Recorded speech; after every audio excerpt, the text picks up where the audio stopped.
જય સ્વામિનારાયણ। આજના દર્શન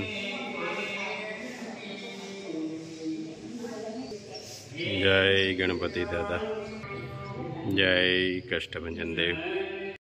जय स्वामीनारायण। दूसरों के लिए दीपक लेकर चलेंगे तो रोशनी आप पर भी पड़ेगी और चेहरा भी आपका ही चमकेगा।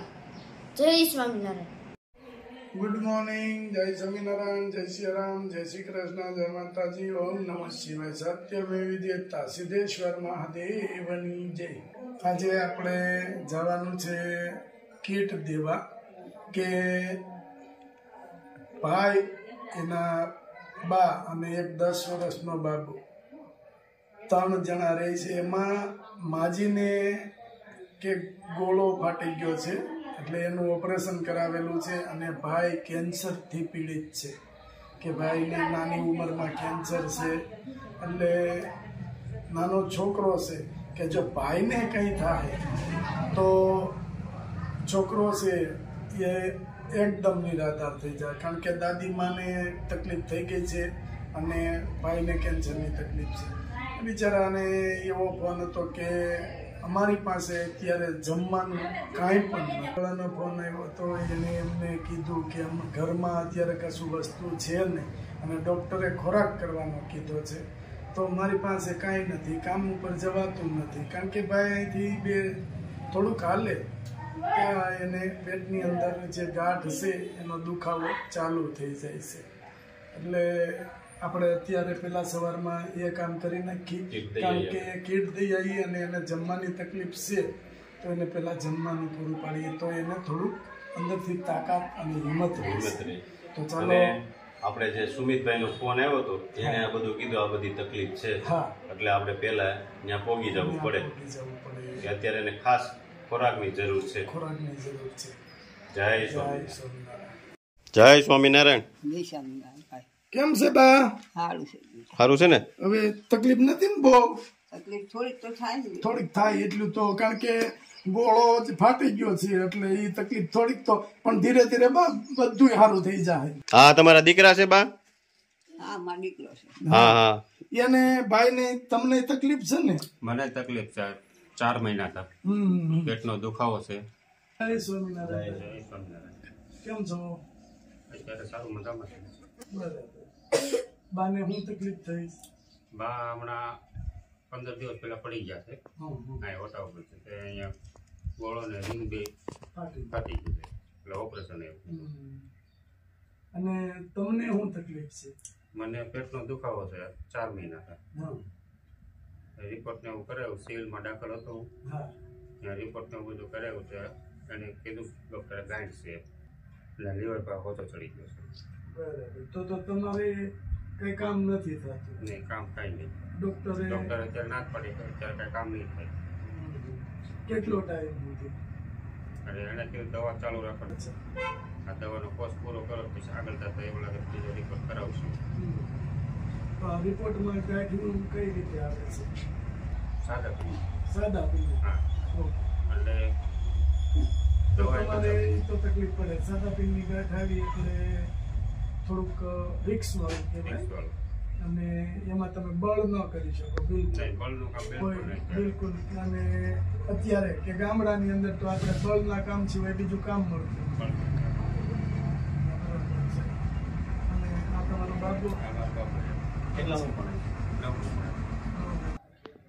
તો ભાઈ તમારે બા ને આ રીતની તકલીફ છે, તમને આ રીતની તકલીફ છે, બાબુ હજી નાનો છે, તો તમે તમારું ગુજરાન કઈ રીતે ચલાવો? ગુજરાન તો બધું રોટલો ખાઈને ચલાવી, બીજું હું હાથે બનાવું થોડું ઘણું, થોડુંક બા ખાઈ લે, થોડુંક હું ખાઉં, છોકરો ખાઈ લે। તો તમારે અને બાને બેયને અત્યારે ખોરાકની ખાસ જરૂર છે, કારણ કે તમે બે બીમાર છો। જરૂર છે પણ ઘરમાં એટલું બધું કાંઈ છે નહીં તો બીજું શું કરવું, થોડું ઘણું બનાવીને ખાઈ લઈ અને મારાથી કામ થતું રહેતું, અહીંથી માણ એટલું 2 ડગલા હલાય છે મારથી, બરોબર, બીજો કોઈ ટેકો સહારો કરે કોઈ તો છે નહીં। ના, બરાબર છે ભાઈ। આપણા કોઈ સગા સંબંધી હોય એનું માણ કરતા હોય તો આપણે કઈ રીતે સહાય કરીએ એવું થાય। એટલે હું 4 મહિના ખાટલામાં જ છું અને અને બાને પડી જાય 15 દિવસ થયા છે. બાને હા હવે 2 દવાખાનાના 2 ખાટલા બીમારીના અને કોઈ કમાવા વાળું નહીં, તો ગુજરાન ચલાવવું મુશ્કેલ તો છે જ, એ 100% તમે કીધું. પણ કાંઈ વાંધો નહીં, ઈશ્વર છે ને એ બધા માટે છે, કોઈ એક વ્યક્તિ માટે નથી. ભગવાન તમારું કંઈનું કંઈ કે નહીંતર અમે ત્યાંથી અહીંયા પહોંચ્યા, પણ એ ભગવાન આપને મેળાવી દે અને તમારું જે કાંઈ દુઃખ પડ્યું છે એની જલ્દીથી ભગવાન એનું ઉકેલ આપે અને જલ્દી સાજા થઈ જાવ એવી આપણે પ્રાર્થના કરી શકીએ. અને જમવાનું જે કાંઈ છે એ તો અમે તમારા માટે લાવ્યા જ છે, બરાબર છે. અને બધી વસ્તુ લાવ્યા છે. અને તમારે થોડું થોડું તમે એમ કહો છો કે ઓછું હોય તે ઓછું બનાવી ખાઈ, ઓછું બીજું હું ખાઈને, તો હવે તમારે ભરપેટ ખાવાનું છે, કારણ કે અત્યારે ખોરાકની જરૂર છે. તમારે ખોરાક નહીં હોય તો તમને રિકવર થતા બહુ વાર લાગશે અને બાને વાર લાગશે, કારણ કે એ તો વૃદ્ધ છે. એને એક તો પ્રથમ પહેલા કે કોઈ પણ શરીરનું હાડકું તૂટ્યું હોય તો એને વૃદ્ધ માણસને રિકવર થતા વાર લાગે. એમાં તમારે જમવાનું નથી મળતું એટલે એથી વધારે વાર લાગે. એટલે કાંઈ વાંધો નહીં, તમારા માટે અમે લાવ્યા જ છીએ. અને તમે ખાઈ પી આનંદ કરો અને ભગવાનનું ભજન કરો કે ભગવાન આ દુઃખમાંથી અમને જલ્દીથી જલ્દી બહાર કાઢો. આટલું તમારે કરવાનું, માળા ફેરવવાની ભગવાનનું, કારણ કે તમે જેટલા ફ્રી પડો એટલું ઈશ્વરને સ્મરણ કરશો ને તો આ દુઃખમાંથી જલ્દી તમે બહાર નીકળશો. એમ તો બાણી સારા હતા, માલી ચાલ્યા કરતા હતા, મંદિરે રોજ જાય. હા બસ, ગામમાં મંદિરે રોજ જવાનું. ના ના બરાબર છે, એ વસ્તુ કરો. કંઈનું કંઈ આપણા થોડા ઘણા કર્મ કે જે હશે એ આપણે અહીં ભોગવી અને જવાના છે. પણ હવે જે ઈશ્વરે તમારા માટે અમને અહીંયા પહોંચાડ્યા છે એ એક તમારે ઈશ્વર ઉપર એટલો વિશ્વાસ રાખવાનો. જે ભગવાનને માનતા હોય એ ભગવાન ઉપર વિશ્વાસ રાખવાનો કે કુદરતે અમને ભૂખ્યા ન રહેવા દે. અને આ કહેવત જ છે કે ભૂખ્યા ઉઠાડશે, ભૂખ્યા સુવાડશે નહીં. એટલે ઈશ્વર ગમે ત્યાંથી તમને આપી દે. આટલું લાયા છે તમારા માટે, એટલે તમારે 4 મહિના ઉપાધિ નહીં, કારણ કે તમે 3 જણા છો એટલે 4 મહિના, બાકી 2 જણા હોય કે 1 જણું હોય તો એને જાજુ 6 મહિના સુધીનો હાલે.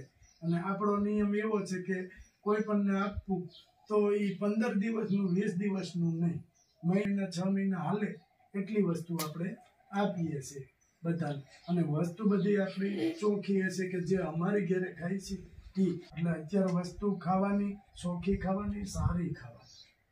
તો ખોરાકની તમારે અત્યારે ખાસ જરૂર છે, કારણ કે તમને જે તકલીફ છે એ તકલીફ આપણે સામાન્ય ન કહી શકીએ. એટલા માટે કે ભગવાનની દયાથી તમે જલ્દી સાજા થઈ જાઓ. સારો ખોરાક પેટમાં પડે તો તમે જલ્દી રિકવરી આવે. અને પેટમાં કાંઈક હશે તો રિકવરી થશે. બાકી તમે એમ કહો છો કે અમે થોડું થોડું બનાવીને ખાઈ તો ભૂખ છે એ કોઈ દિવસ રિકવરી આવવાનો નથી. અને બાને એ જ પ્રોબ્લેમ થશે કે બાને જે અત્યારે લોહી ચડવું જોઈએ એ ખોરાકથી ચડે. ખોરાક ન હોય તો લોહી ક્યાંથી બનવાનું. એટલે ના ઘણું ભગવાનને કહી આ ઘણું બધું થઈ ગયું. અત્યાર સુધી જે કાંઈ દુઃખ તમને પડ્યું એનું ભગવાન પાસે પ્રાર્થના કરવાની કે હવે અમારે આ દુઃખમાંથી બહાર કાઢો. અને હવે તમારે ભગવાન તો એમ, હું તો કહું તમારી સામું જોયું જ છે, નહીં તો ત્યાં અમને ખબર નથી કે તમે બીમાર છો, બા બીમાર છે, પણ ઈશ્વર છે ને એ ગમે એ રીતે મોકલી દે. બરાબર, એ તો આપણે કીધું હતું. સુમિતભાઈ નો ફોન આવ્યો કે અત્યારે ઘેરે ખાવાની વસ્તુ રસોડી નથી. કાલે અમારે ફોન આવ્યો હતો, એને ખાવાની વસ્તુ ઘેરે નથી, બીમાર છે. એટલે અમે જો તાત્કાલિક સવારમાં નીકળી ગયા હતા કે પેલા આપણે ત્યાં પોગાડી દઈએ. 9મું કઈ સ્કૂલમાં? અહીંયા ગવર્મેન્ટમાં. કાંઈ ભણવાની જરૂર હોય તો કહેજે તમ તારે. હો, કાંઈ લેવાનું હોય તોય કહેવાનું.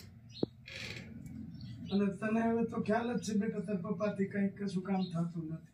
એ તમને ખાલી રસોઈ એ માણ કરશે ત્યારે થાય, એનાથી સખત નહીં થાય કે સખત એક જગ્યાએ બેસીને રસોઈ કરીએ કે એમ કે છે કે આજે હું આટલું બે દુખાવો જેટલો ઉપડી જાય મને શરીરે આખું જો પીળું થઈ ગયું, લેવાઈ ગયું.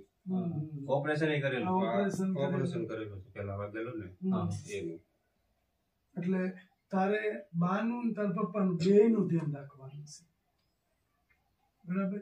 ભણવામાં ધ્યાન દેવાનું, પણ આપણે ફ્રી ટાઈમ હોય ત્યારે બાનું તારા પપ્પાનું બેયનું ધ્યાન રાખવાનું છે. તને ખબર છે, અને તારા પપ્પાને તારી સિવાય, બાને તારા પપ્પાને તારી સિવાય બીજો કોઈ આધાર નથી કોઈ વસ્તુનો. અને તારે તારા પપ્પા અને દાદીબા એની સિવાય તારે કોઈનો આધાર નથી, કારણ કે વ્યક્તિ તમે ઘરમાં ત્રણ જ છો, બીજું કોઈ છે. એટલે તારે તારા પપ્પાનું ધ્યાન રાખવાનું, બાની સેવા કરવાની, તારા પપ્પાની સેવા કરવાની. હા, તારા પપ્પા જેટલું એનાથી બેસા હે એટલું તને રસોઈ ને એવું કરી દે, પણ આપણે ફ્રી ટાઈમની અંદર કે એને મદદ કરવાની કે હાલો પપ્પા આપણે બે થઈને રસોઈ બનાવી. કે પરિસ્થિતિ બહુ ખરાબ છે અને બહુ કે ઘણું મેં જોયું છે, પણ આટલી હદ સુધી કોઈની પરિસ્થિતિ ખરાબ હશે એ મને કલ્પના બહારની વાત છે.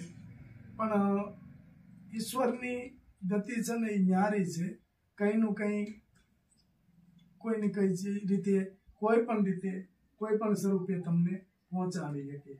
એટલે ભાઈ હવે કોઈ કામ કરી શકે એવી સ્થિતિ નથી, અને આગળ જતાય હજી ભાઈને થોડુંક તકલીફ વાળું થાય, પણ ભગવાનને હા હવે બા હાજા થઈ જાય, થોડુંક થોડુંક કરવા મળે તો તમારે રાહત થાય, થોડોક ટેકો થાય. કાંઈ વાંધો નહીં, બા ને જલ્દી હાજા કરી દે હે, અને ભગવાનની દયાથી તમે જલ્દી હાજા થઈ જાઓ એવી અમે તમારા વતીથી ભગવાનને પ્રાર્થના કરીશું. આ કીટ છે ને આપણે પૂજાબેન, જતીનભાઈ અને આરહાન તરફથી આપવામાં આવી છે, એને આશીર્વાદ આપો. જે આ પૂજાબેન કીટ મોકલી છે એના બાળ બચ્ચા બધા સુખી રાખે, અને અમારા સુધી આ પહોંચતો કર્યો. મારા માટે ઘરમાં કોઈ વસ્તુ ખાવાની હતી નહીં, આટલું મળ્યું જવાનું. માતાજીને સુખી રાખે, ખૂબ આગળ વધારે. અને જય સ્વામિનારાયણ. જય સ્વામિનારાયણ.